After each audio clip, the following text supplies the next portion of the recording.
Hero ಆಗುವ ಮುನ್ನ real star Upendra ನಟಿಸಿದ್ದ ಸಣ್ಣ ಪುಟ್ಟ ಪಾತ್ರಗಳಿವು. ಉಪೇಂದ್ರಗೆ ರಿಯಲ್ ಸ್ಟಾರ್ ಎಂಬ ಬಿರುದು ಬಂದಿದ್ದೆ ಅವರ ರಿಯಾಲಿಸ್ಟಿಕ್ ಸಿನಿಮಾಗಳಿಂದ. ಕನ್ನಡ ಚಿತ್ರರಂಗದಲ್ಲಿ ಟ್ರೆಂಡ್ ಸೆಟ್ಟರ್ ಡೈರೆಕ್ಟರ್ ಆಗಿರುವ ರಿಯಲ್ ಸ್ಟಾರ್ ಉಪೇಂದ್ರ ಡಿಫರೆಂಟ್ ಅಂದ್ರೆ ಏನು ಅಂತ ಕನ್ನಡ ಚಿತ್ರರಂಗಕ್ಕೆ ತೋರಿಸಿಕೊಟ್ಟವರು. ವಿಭಿನ್ನ ಕಥೆ, ವಿಶಿಷ್ಟ ಸಂಭಾಷಣೆ, ವಿಶೇಷ ಹಾಡುಗಳಿಂದಲೇ ಪ್ರೇಕ್ಷಕರನ್ನ ರಂಜಿಸುವ ಉಪೇಂದ್ರ ವಿಶ್ವದ 50 ಟಾಪ್ ನಿರ್ದೇಶಕರ ಪಟ್ಟಿಯಲ್ಲೂ ಸ್ಥಾನ ಪಡೆದಿರುವ ಏಕೈಕ ಭಾರತೀಯ ಎನಿಸಿಕೊಂಡಿದ್ದಾರೆ. ಡೈಲಾಗ್ ರೈಟರ್ ಆಗಿ ಸಿನಿಮಾ ರಂಗಕ್ಕೆ ಎಂಟ್ರಿ ಕೊಟ್ಟ ಉಪ್ಪಿ ನಾಯಕನಾಗುವುದಕ್ಕೂ ಮುನ್ನ ಕೆಲ ಸಿನಿಮಾಗಳಲ್ಲಿ ಚಿಕ್ಕ ಪುಟ್ಟ ಪಾತ್ರ ಮಾಡಿದ್ದಾರೆ. ಅವುಗಳು ಯಾವುವು ಎನ್ನುವಂತಹ ಮಾಹಿತಿ ಇಲ್ಲಿದೆ. 1989ರಲ್ಲಿ ಬಿಡುಗಡೆಯಾದ ಕಾಶಿನಾಥ್ ನಿರ್ದೇಶಿಸಿ ಅಭಿನಯಿಸಿದ್ದ ಅನಂತನ ಅವಾಂತರ ಎನ್ನುವಂತಹ ಸಿನಿಮಾದಲ್ಲಿ ರಿಯಲ್ ಸ್ಟಾರ್ ಉಪೇಂದ್ರ ಅವರು ಕಾಮದೇವ ಎಂಬ ಪಾತ್ರದಲ್ಲಿ ಕಾಮಣ್ಣ ಹಾಡಿನಲ್ಲಿ ಮೊದಲ ಬಾರಿಗೆ ಬೆಳ್ಳಿ ತೆರೆ ಮೇಲೆ ಕಾಣಿಸಿಕೊಂಡಿದ್ರು. ಈ ಹಾಡನ್ನ ಸ್ವತಃ ಉಪೇಂದ್ರ ಅವರೇ ಬರೆದಿದ್ರು. 1993ರಲ್ಲಿ ತೆರೆಕಂಡ ಉಪ್ಪಿ ನಿರ್ದೇಶನದ horror thriller cinema Shh. Kumar Govind ಮೊದಲ ಬಾರಿಗೆ ನಾಯಕನಾಗಿ ನಟಿಸಿದ್ದ ಈ ಚಿತ್ರದಲ್ಲಿ ಕಾಶಿನಾಥ್ ಸಿನಿಮಾ ನಿರ್ದೇಶಕನ ಪಾತ್ರವನ್ನ ಮಾಡಿದ್ರು. ಈ ಚಿತ್ರದಲ್ಲಿ ಉಪೇಂದ್ರ ಅವರು ಕಾಶಿನಾಥ್ ಅವರ ಬಳಿ ಅವಕಾಶ ಕೇಳಲು ಫೇಕ್ ಪೊಲೀಸ್ ಆಫೀಸರ್ ಆಗಿ ಬಂದು ಶೂಟಿಂಗ್ ಸೆಟ್ ನಲ್ಲಿ ವಿಚಾರಣೆ ಮಾಡುವ ಪಾತ್ರದಲ್ಲಿ ಕಾಣಿಸಿಕೊಂಡಿದ್ರು. ಈ ದೃಶ್ಯ ಫೇಮಸ್ ಆಗಿದೆ.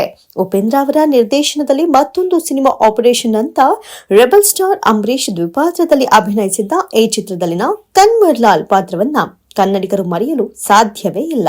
ಹಂತ ಅಂಬರೀಶ್ ವೃತ್ತಿ ಬದುಕಿಗೆ ಅತಿದೊಡ್ಡ ತಿರುವು ನೀಡಿದ್ದ ಈ ಸಿನಿಮಾದ ಮೊದಲ ಸೀನ್ನಲ್ಲಿ ಉಪ್ಪಿ ಕಾಣಿಸಿಕೊಂಡಿದ್ರು. ಅಂಜನಾ ಹಾಗೂ ಕಾಶಿನಾಥ್ ಅವರ ಕಾಂಬಿನೇಷನ್ ನಲ್ಲಿ ಮೂಡಿಬಂದ ಅಜಗಜಾಂತರ ಸಿನಿಮಾಗೆ ಉಪೇಂದ್ರ ಸಹಾಯಕ ನಿರ್ದೇಶಕನಾಗಿ ಹಾಗೂ ಡೈಲಾಗ್ ರೈಟರ್ ಆಗಿ ಕೆಲಸ ಮಾಡಿದ್ರು. ಉಪ್ಪಿ ಈ ಚಿತ್ರದಲ್ಲಿ ನಾಯಕಿಯನ್ನ ನೋಡಲು ಬರುವ ವರನ ಪಾತ್ರವೊಂದಕ್ಕೆ ಬಣ್ಣ ಹಚ್ಚಿದ್ರು. ಓಂ ಸಿನಿಮಾದ ಓಂಕಾರಂ ಅನ್ನು ತೆಲುಗಿನಲ್ಲಿ ಉಪೇಂದ್ರ ಅವರೇ ನಿರ್ದೇಶನ ಮಾಡಿದ್ರು. ಓಂ ಚಿತ್ರದ ಕಥೆಯನ್ನ ತೆಲುಗಿಗೆ ತಕ್ಕಂತೆ ಬದಲಾವಣೆ ಮಾಡಿದ ಈ ಚಿತ್ರದಲ್ಲೂ ಪ್ರೇಮಾ ಅವರೇ ನಾಯಕಿ. ಓಂಕಾರಂ ಸಿನಿಮಾದ ಆರಂಭದಲ್ಲಿ ಕಥೆ ನಿರೂಪಣೆ ಮಾಡುವ ಪಾತ್ರದಲ್ಲಿ ಉಪೇಂದ್ರ ಅವರು ಕಾಣಿಸಿಕೊಂಡಿದ್ರು.